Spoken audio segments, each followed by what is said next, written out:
We start with the prayer. Om Namah Shri Atirajaya. Om Namah Shri Atirajaya.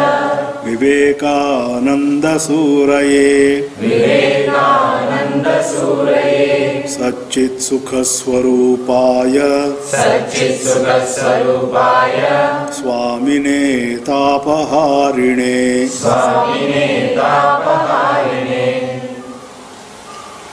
Around the month of June 1898, a party of about 8 people left Kolkata towards Kashmir. Swamiji was there, the 3 Westerners, a couple of sannyasis, and a couple of brahmacharis. They went in a leisurely manner up to Kashmir because there were lots of places on the way the Westerners wanted to see.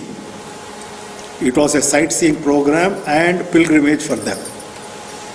Until at last they reached Srinagar, the capital of Kashmir. They decided not to stay in a hotel, but to stay on the Dal Lake in water known as shikaras or houseboats. Has anyone been to Kashmir? Seen this place? Absolutely beautiful. Firdausi, a Persian poet, on seeing Kashmir had said in Persian, if there is paradise on earth, it is this, it is this, it is this. That was the impression which the Muslims got when they came to India. So this is one of the boats. They hired about half a dozen boats. One boat was reserved for Swamiji, one for Sarah Bull, one for Josephine and Nivedita, and the other 2 or 3 for the sannyasis and brahmacharis. They used to go around visiting places either on this lake or on land. One day Swamiji announced that he is going to Amarnath, the cave of Amarnath. He went that morning, came back after 2 days and said, passengers or rather pilgrims cannot go there because there is a landslide and the path has been blocked. What were they doing the whole day? This was the time for Swamiji to educate Sister Nivedita in Indian culture. Nivedita was a good student, but like Swamiji himself, used to ask lots of questions. And Swamiji encouraged her. He said, unless you ask questions and get them clarified, you will not understand anything. Swamiji himself used to question Sri Ramakrishna quite a lot. One day Swamiji announced, the road to Amarnath has been cleared. I am leaving tomorrow morning. And he looked at Nivedita and asked her, Margot, would you like to come along? Margot was taken by surprise.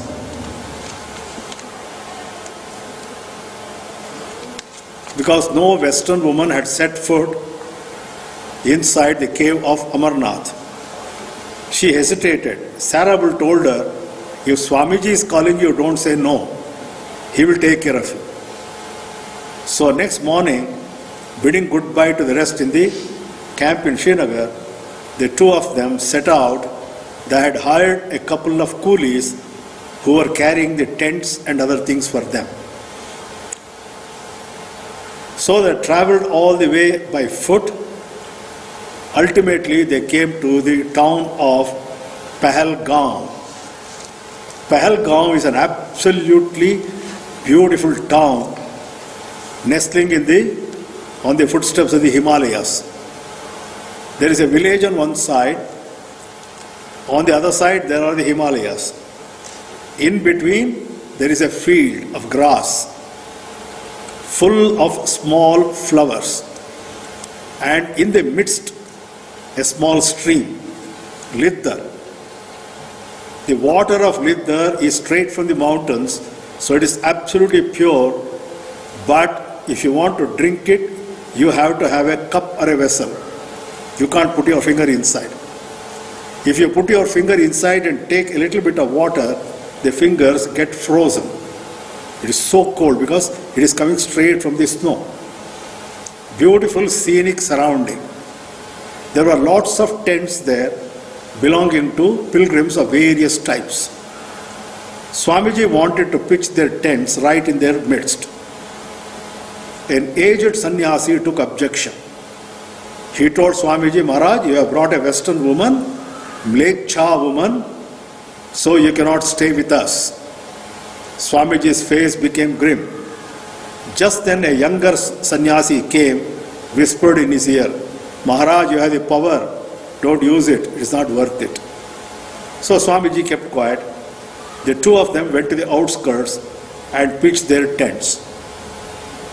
Swamiji called Nivedita and told her, Margot, go into the town, purchase about half a dozen wicker baskets, cane baskets. Gather as many of these small flowers as you can. So in half an hour, she came with the baskets full of the flowers. Swamiji told her, now sit down and make as many bouquets as you can. So in another 1 hour, she made a large number of bouquets. Swamiji told her, come with me. So they went to the first tent they saw, which coincidentally enough belonged to that old sannyasi who had objected. Nivedita went inside, gave that old sannyasi a bouquet, touched his feet, asked for his permission to come to Amarnath. The same old man had earlier said about Nivedita, Mlecha. What is Mlecha? Foreigner, untouchable. Now suddenly he said, Chalo beta hamare saath. She became the daughter. How come? Later the sannyasi said, she knows our customs and manners. She is not like other Westerners who don't know our manners. She knows she is one of our people.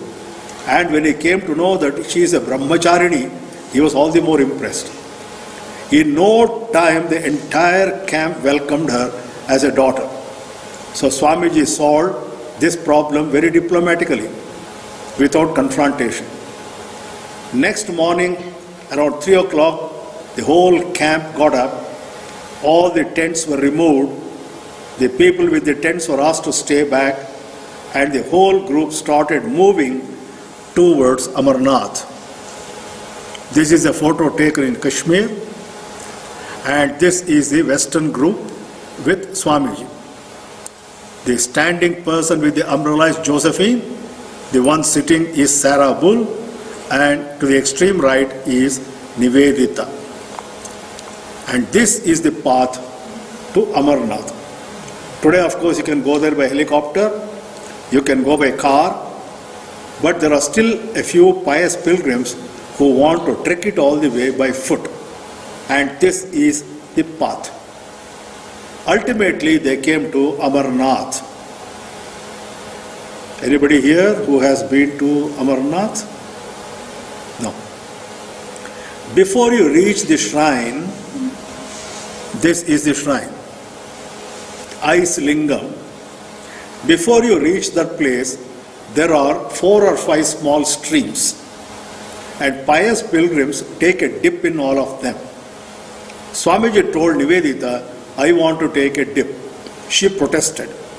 She said, your health is not all right. That is why we brought you here. Don't do that. But Swamiji was stubborn. So he plunged into the first stream, came up with wet clothes. He had one change of dress. He changed his dress and continued on to the next stream. When he took a dip in the second stream, there were no dry clothes left. So what did he do? He looked around. There were lots of ashes lying around. Ashes from the fires which had been lit by pilgrims in the night, the previous pilgrims in the night, to protect themselves from cold and to protect themselves from wild animals. He smeared the ash over his body. You know, ash is an excellent insulator, a very poor conductor. It keeps you warm. So third stream, he had a dip, some more ashes. Fourth stream, a drip, some more ashes. Fifth stream, another dip, some more ashes. Nivedita says in her reminiscences, I started wondering if Shiva is going to the cave to see Shiva. Swamiji looked like Shiva with all the vibhuti on his body. They entered the cave.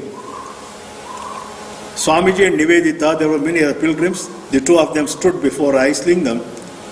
Nivedita was watching Swamiji. His face was glowing. He appeared to be in ecstasy. 5 minutes, and then he started shivering. The reaction had set in. He had started feeling the cold.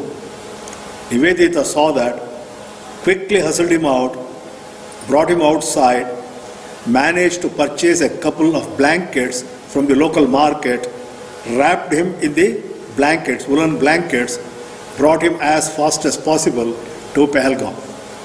Swamiji was taken to a Vaidya, Kaviraj, Ayurveda doctor, who examined him and told him, Maharaj, it's a miracle you are alive. You should be dead by now. Your heart is permanently swollen. It could have burst any time. And your right eye is damaged beyond control. From that day till his last day, he could not see properly with the right eye.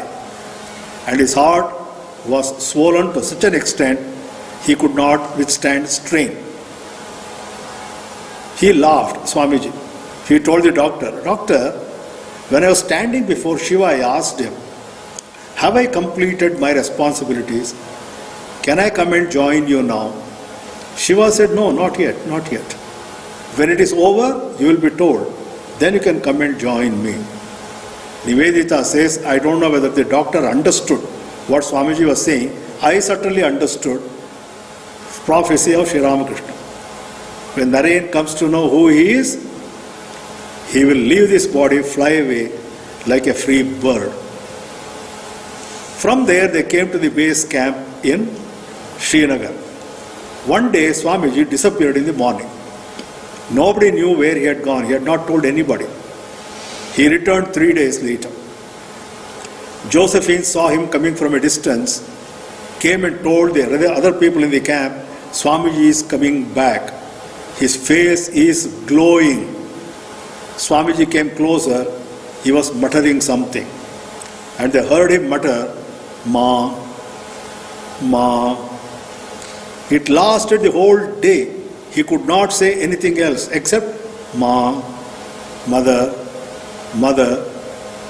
Only next morning, people asked him, Swamiji, where had you gone? He said, I had heard of a shrine nearby called Kshira Bhavani. It contains an image of Durga which had been desecrated by Mahmud of Ghazni long ago. I went to see that. This is a close-up image. The nose had been cut off. One of the hands had been cut off. I stood before the image and told Mother in my heart, Oh Mother, had I been alive at that time, I would have protected you with my own life. Then I heard the inner voice, the mother telling me, My dear child, who is to protect whom? Are you to protect me, or am I to protect you? If I want, I can erect such temples, hundreds of them in no time. Don't ever have that arrogance. Swamiji says, I felt humbled. Then his mind went back to Dakshineshwar. Ma, Ami Bhakti Dao, Vivek Dao, Bairag Dao. He remembered that incident with Kali. And so he became humble and he went on reciting the name of Ma. Sarah Bull was the only person who understood that Swamiji has started packing up. He will not be with us for too much of time. Mind you, this was the middle of 1898. He had 4 more years to go. The Western disciples then said they want to go to Rajasthan, meet the Raja of Khetri and see the old principalities of Rajasthan. Swamiji sent one of his Guru Bhais and one Brahmachari with them to accompany them to Khetri. And he told Nivedita, Margot, we have work to do in Kolkata. She had to start her school. So the 2 of them by October returned to Kolkata. Now Nivedita plunged into her work at school. She faced all kinds of problems. Number 1, from the Orthodox families. How can a Mlecha woman come to India and try to teach our children?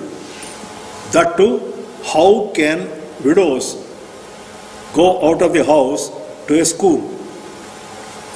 I told you already, society was so strict, widows could not step out of the threshold.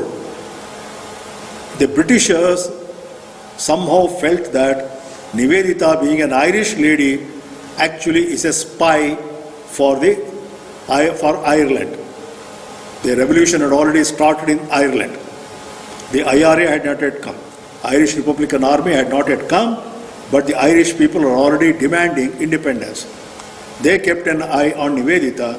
At every step she found obstacles. Swamiji told her, Margot, you can't depend upon these people for financial assistance. Why don't you go back to England? In England, the English people are more understanding of India than the Englishmen who have come to India. Why? In England, they treated you on par. But in India, they were the masters and we were the slaves. So the attitude is different. So she said, Swamiji, I don't mind going back, but you have to come with me. Josephine and Sarah Bull have told me that if I return to the West, I have to bring you along with me. Swamiji said, no, I have a lot of work to do. Oh, it doesn't matter, the others can do the job, but you better come. What was the work Swamiji had to do? By the end of 1898 and the beginning of 1899, the Belur Mutt land had been purchased. I told you already that the Westerners were living there in that house for 1 or 2 months. Now the development of the land had to be done. Swamiji had to be there to do a lot of planning. But all his Guru Bhais insisted that Swamiji should go back to the West, to America, for recouping his health.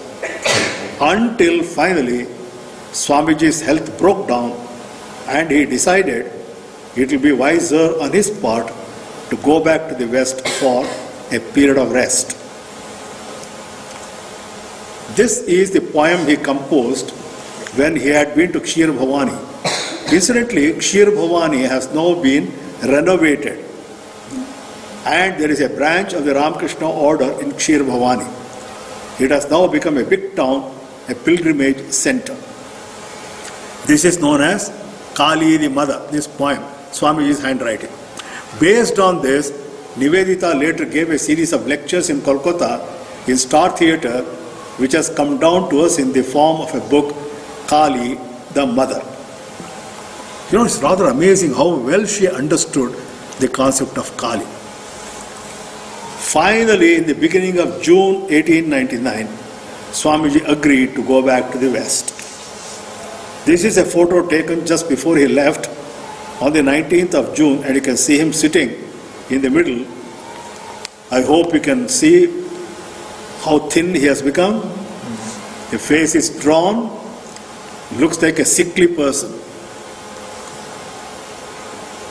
This picture is even more clear. There is one person standing behind him, to our right, his left, Swami Turiyananda. And the one sitting to the right extreme is Brahmananda. Brahmananda, the president of the Ramakrishna order. Brahmananda told Swamiji, Naren, don't go back alone. Take Turiyananda with you. because he will help you in your work. Turiyananda agreed. Nivedita was there, so the three of them, towards the end of June 1899, left Kolkata for a return to the West. They had been well stocked with all provisions. There was only one problem at that time. Kolkata had gone through a bout of cholera. Because it had gone through a bout of cholera, Nivedita had done a lot of work for the cholera victims. The resident or the viceroy became softer and said, "We will now assist you in starting the school." But she said, "I don't want your assistance. I'll go to England, earn my own money." So the three of them left Kolkata.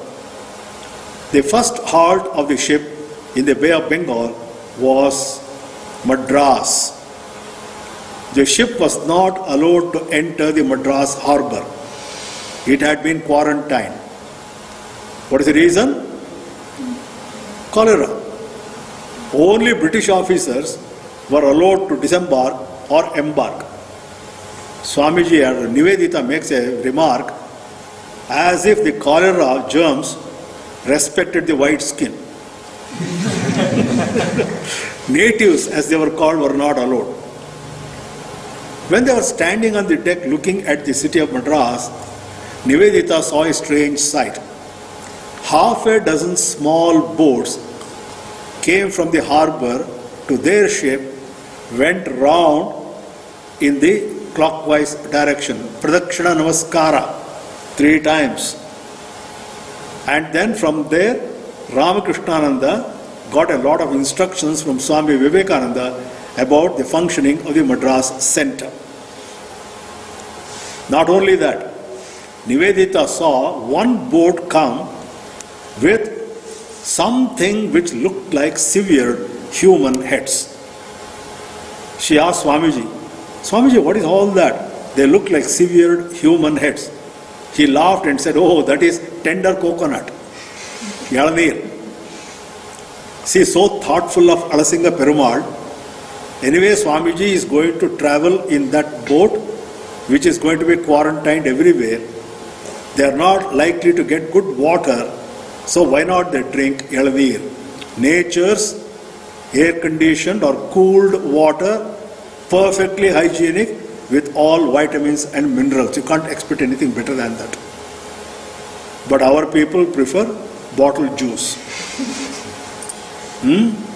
Even Keralites have stopped drinking Yalanir because they grow Yalanir in enormous quantities. But even today in Prashanti Kutiram, if somebody is sick, the first thing the servant maids recommend is, drink coconut water, you will be all right. Many times it really works out that way. So this was the wonderful gesture of Alasinga Perumal. Alasinga Perumal did one more thing. He purchased a ticket for travelling by that ship from Madras to Colombo. He could spend some time with Swamiji. He could get a lot of instructions about the Madras activity. He got off in Colombo. And Swamiji, Turiyananda and Nivedita continued the journey. From Colombo, they came to Aden. Aden was still a part of India, Indian Empire. So they were still on Indian soil. From there, they went west and entered into the Suez Canal. And after crossing the Suez Canal in the north, they turned left, came to Marseille. And in Marseille, the passengers are told, the ship is going to Southampton. Those who are going to Europe have to get down in Marseille. But Swamiji and the other 2 people were going to London anyway, England. They remained on board. Then they rounded the Cape of Gibraltar and turned towards the north-east direction, ultimately landed in Southampton. They got down from the boat, took a train to come to London. Nivedita told Swamiji, "I have to start my work here, so I am going to stay with my mother, take the help of my younger brother, and I will start raising the money. And these two people met Edward Sturdy, and Swamiji found that the work in London had literally collapsed because there was nobody to look after the work. However, he promised them that he is going to arrange for somebody to come to London. And now, after 2 weeks, they caught a ship going to New York. Ultimately, after a very stormy voyage, the two of them reached New York. The Vedanta Society had been well established. Abhedananda was in charge. But Abhedananda had gone at that particular time to Boston to meet Sarah Bull. See, after seeing Rajasthan, the Americans had already returned to United States. The moment he heard that Swamiji and Turiyananda have come, he rushed back to New York and gave them some information. We have to proceed immediately to the north, the upstate New York, to the estate of the Leggett family, Ridgely Manor. So after a few days, the three of them traveled by train to Ridgely Manor. Ridgely Manor, near Stone Ridge village, and this is where Swamiji spent a couple of months, but not in this house. This was the main house. It was a huge estate, and there were quite a good number of houses there. This was called the Little Cottage. You can imagine, if this is the little cottage, what a big cottage would look like. And this is where the three sannyasis were accommodated. Abhedananda had joined them, Turiyananda, Vivekananda. Sarah Bull came from Boston to visit them, and there is a picture taken there. Sarah Bull wanted instructions about the activities in the United States. An incident has been reported in some books on Swami Vivekananda. Some books say it happened in Ridgely Manor. Some other books say it happened in Pasadena. Makes no difference for the beauty of that incident. So I am going to narrate it here itself.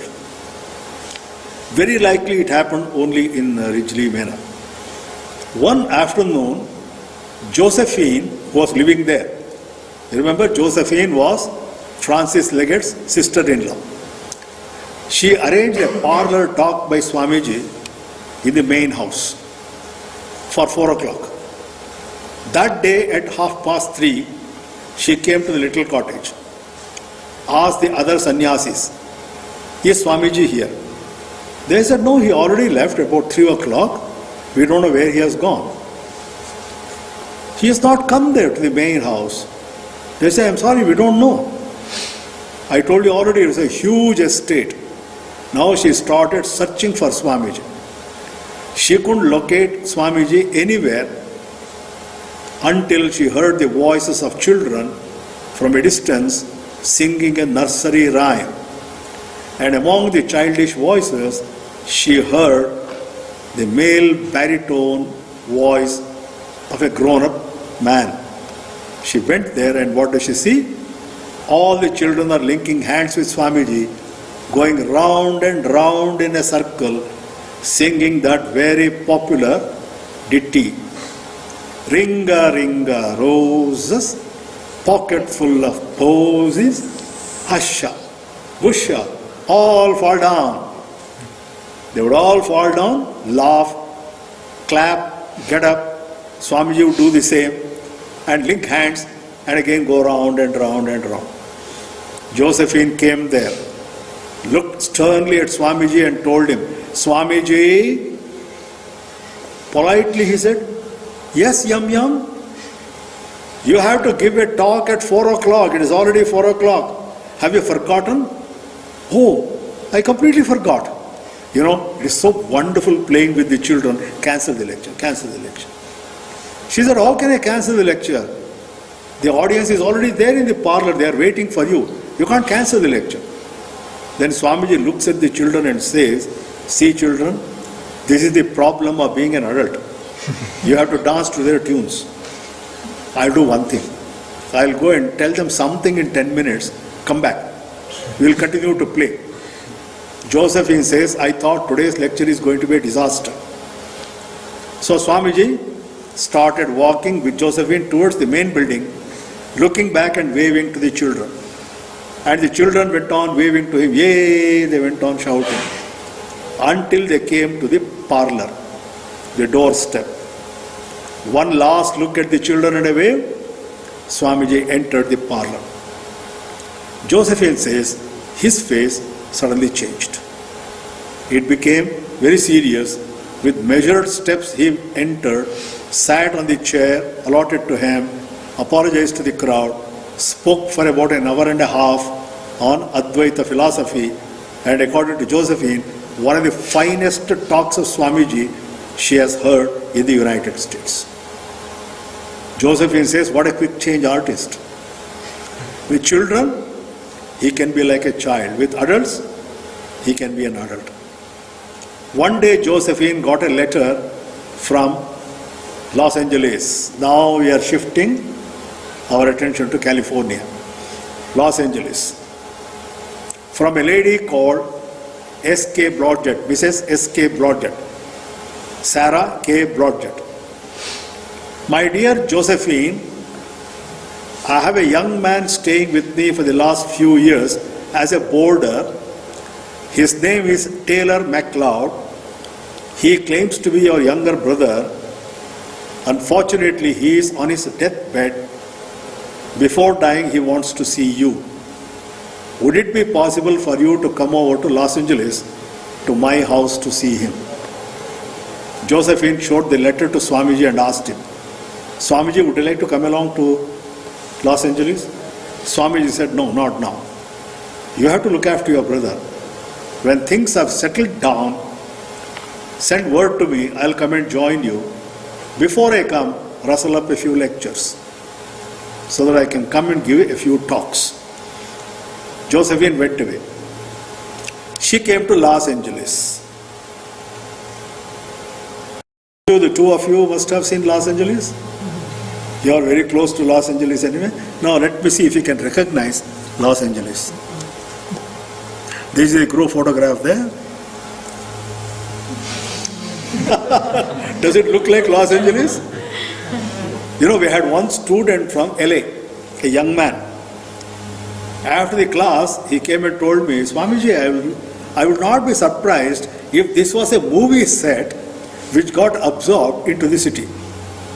You know, Los Angeles is a huge megalopolis. It is actually a conglomeration of several big cities.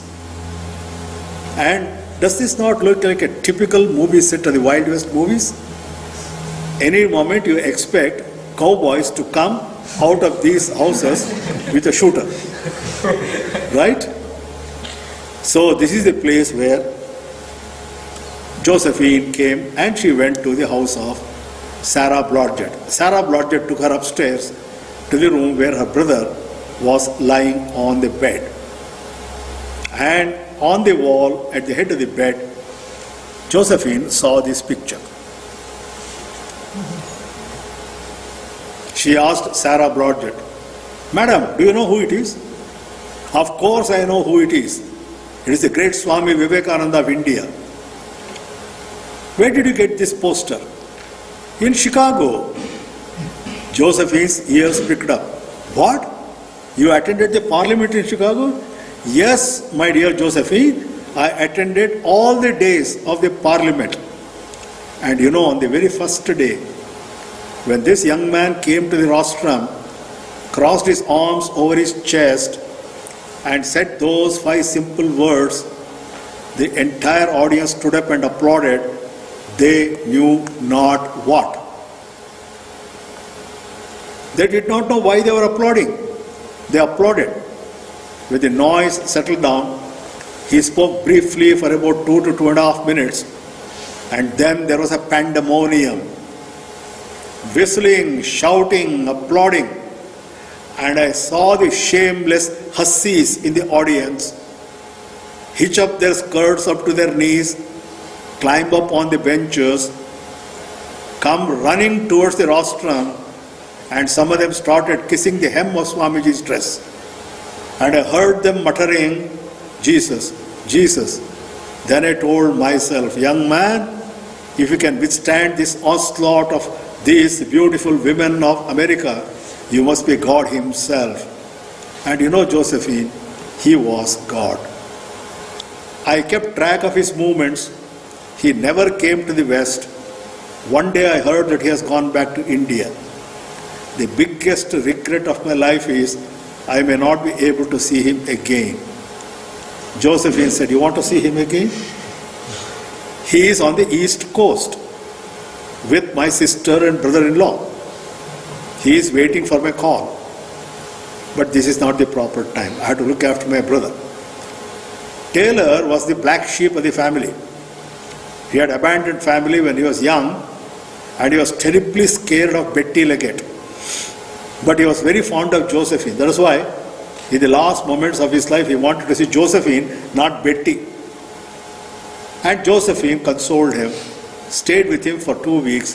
At the end of 2 weeks, Taylor MacLeod breathed his last peacefully and calmly. With Josephine by his side, he somehow felt, I have been accepted back into the family. A few days later, Josephine sent a letter to Swamiji to Ridgely Manor. Would it be possible for you to come over here? Swamiji, meanwhile, had already made some excursions into Chicago. He wanted to see the Hale family. Then he had come to New York to check on how the work was going on in the New York Center under Abhedananda. He had also gone to Boston. When they returned to Ridgely Manor, the letter was waiting for him. So, with Turiyananda, he decided to go to the West. But Turiyananda said, you go first, I'll come and join you. When there is work for me, you send word to me. Abhedananda said, let Turiyananda be here for some time to help me out. When you need him, you let me know. I will send him straight to, the California, wherever you are. So Swamiji came alone to Los Angeles. Josephine received him in the station, and they did not go to Sarah Blodgett's house immediately. He had a commitment to stay with another lady for about a week or so. A lady he had earlier met in the house of Catherine Abbott Sanborn. He stayed with her for about a week and afterwards shifted to the house of Sarah Blodgett. Sarah Blodgett was in 7th heaven now. Her hero had come home. Josephine had organized a few lectures. People of California already were aware of Swamiji because their newspapers also talked of Swamiji's earlier visit to the East and his triumphant lectures. So from the very first day, people started flocking to his lectures, though there was not much of publicity. There were 3 sisters from a nearby town who used to come there regularly without missing a single lecture. The Mead sisters. They lived in a town nearby called Pasadena. Pasadena is a very beautiful, quaint little town. Today it is world famous. For what? It is the place where you have California Institute of Technology Jet Propulsion Laboratory.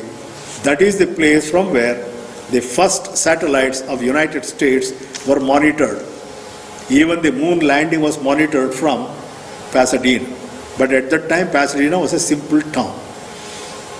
One day, they invited Swamiji to come to their place.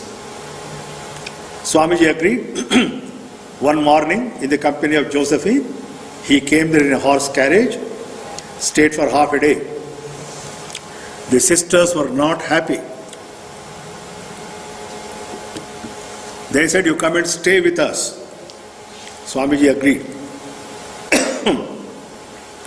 When all his lecture assignments were over, one day Swamiji with his valise, a bag, came to their home in Pasadena, got down from the horse carriage One of the three sisters was standing at the door. He told her, "You invited me, I have come." Mrs. Wyckoff, who later became a brahmacharini of the Ramakrishna order. Of the three sisters, two became brahmacharinis. The third became a volunteer worker for the Vedanta Society of Southern California of Hollywood. The room upstairs was allotted to Swami Vivekananda. They looked after him so wonderfully. He stayed with them for about 1 month or so. During that time, his health improved a lot. They arranged for a lot of lectures to be given by Swamiji. It was not only lectures, there was also entertainment. What kind of entertainment? They took him to the nearby places, sightseeing places. One day they decided to go to a nearby picnic spot. This is the photo taken in South Pasadena. You can see his face, much more relaxed. He looks much healthier. Eco Mountain House on top of a hill. Today you can go there by car or by helicopter. It's a beautiful hotel. You can stay there and from there climb up the mountain to the top. From the top, if you look towards the west, you see the vast expanse of the Pacific Ocean. It's a beautiful place. Swamiji enjoyed his 3-day stay there, trekking around all the time. There was a footpath to go up, but Swamiji's health did not permit him to walk on foot up to the top, very tiring. So they took what is known as a funicular ropeway. This is a photograph, Vivekananda, second row, fifth from left. Why the photograph? Who took the photograph? Very interesting. You know, these ropeways are risky. Suppose an accident happens. The rope breaks and there are casualties. How do you identify them? If you have the photograph and the list of the passengers, you can identify them. Compulsory. When we went to Lake Tahoe, we had the same experience, the border of Nevada. Before we entered that boat to go on the lake, the four of us, the family, we were asked to stand in one line and our photo was taken. Then we boarded that boat. The waters of Lake Tahoe come straight from the mountains, ice cold, and if you happen to slip into the lake, by the time you come to the surface, you are finished. You are dead. Many accidents had happened. In the boat itself, there was a red line drawn 1 meter, 3 feet away from the border, so that nobody is allowed to go beyond that particular red line. Precautions taken. When we returned from the trip, all the photographs were pasted on a board. We had to identify ourselves. As soon as we identified ourselves, that photograph was plucked out. And we were given some additional copies. All of them to be kept on stands, one of them with a magnet so that we can fix it to the refrigerator. Then I realized why this photo was taken. They had a wonderful time. When they came back to the home of the sisters, Swamiji told them, I have heard that there is a technological institute called Through Polytechnic Institute. I want to visit that. They arranged for his visit. He had a day-long visit, came back. He said, I am very impressed. And he wrote a letter to Swami Ramakrishnananda. My dear Shashi, India needs institutions like this. A letter published in the complete works of Swami Vivekananda. Normally people don't notice such sentences. But one young man in Allahabad, when he was studying in college, happened to read the complete letters of Swamiji. This caught his attention. he made inquiries and he came to know that this institution called Throop Polytechnic Institute is now California Institute of Technology. 26 January 1950, he became the first Prime Minister of India, Jawaharlal Nehru. First thing he did was, he said, I want to realize the dream of Swami Vivekananda. He went to the United Nations. We want assistance from the Western countries to establish institutions in India of the caliber of California Institute of Technology. The United Nations referred it to UNESCO, and UNESCO agreed. 10 countries came forward to form a consortium. They appointed one German as their observer who came to India, toured around the whole country and identified a lonely deserted spot 100 kilometers south of Kolkata with only one railway station, nothing else. And that land was taken over by the government of India, and in 1952 the first Indian Institute of Technology was established there. You must have heard of the IITs, Iit Kharagpur. This was followed in 1958 by IIT Bombay. Mind you, Kharagpur was started by UNESCO. IIT Bombay was started by Russia. 1959, IIT Madras was started, where I lived and worked for 34 years. Then, 1960, IIT Kanpur was started by Americans. If the Russians could start an IIT in India, the Americans cannot be far behind. They are always competing with each other. 1962, IIT Delhi was established with British assistance, and today I don't know how many IITs there are. Umpteen number of them. Pity is quality is going down. But where was the inspiration from?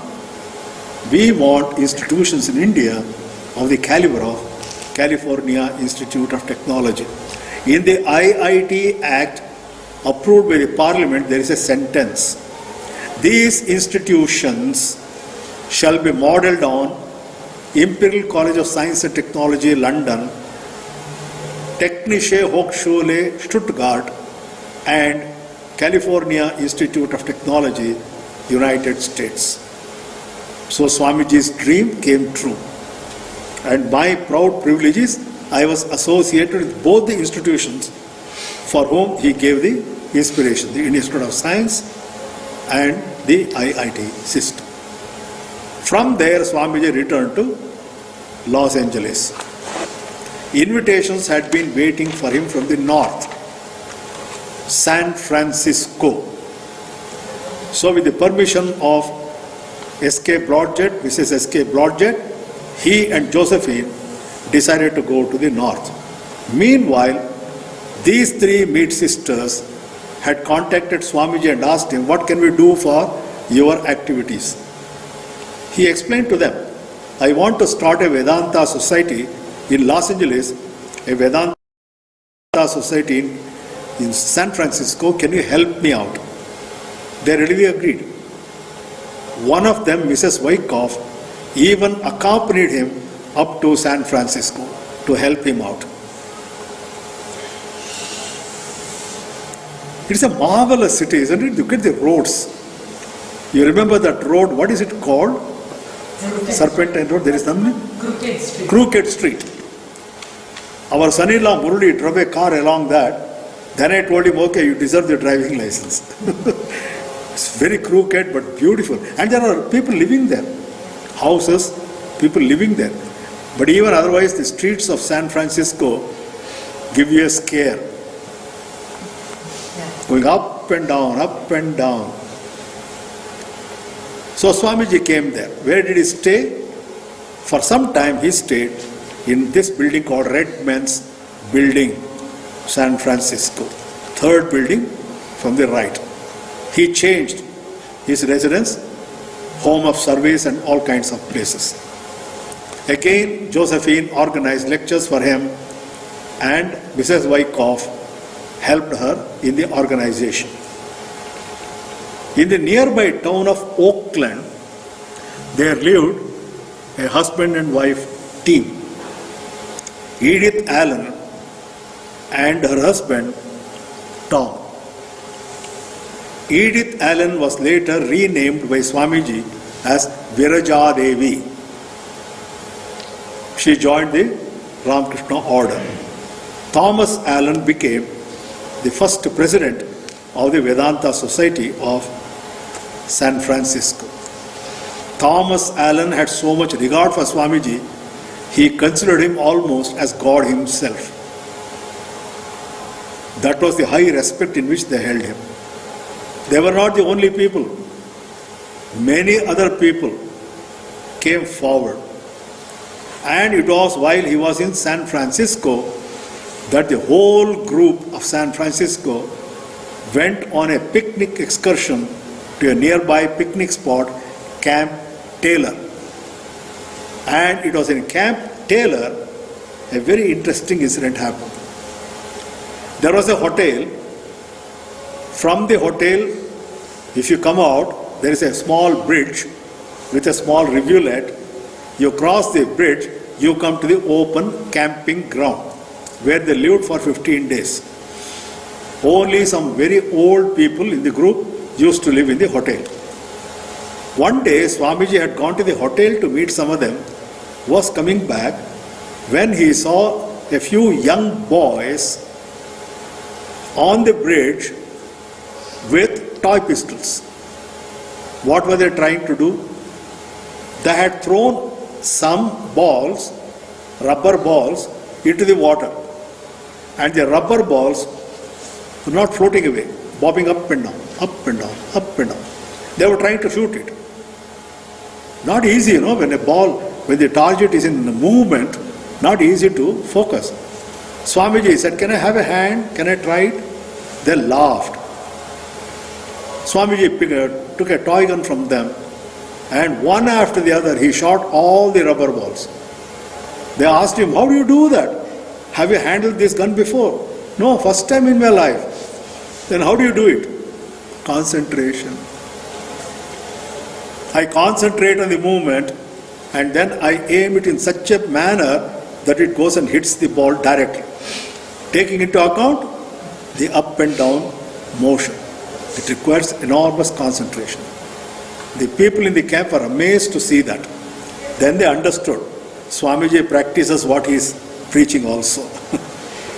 So after the whole lot was over, they came back to San Francisco, and now Swamiji decided, I have to go back to Los Angeles, and from there I have to return to India in gradual stages.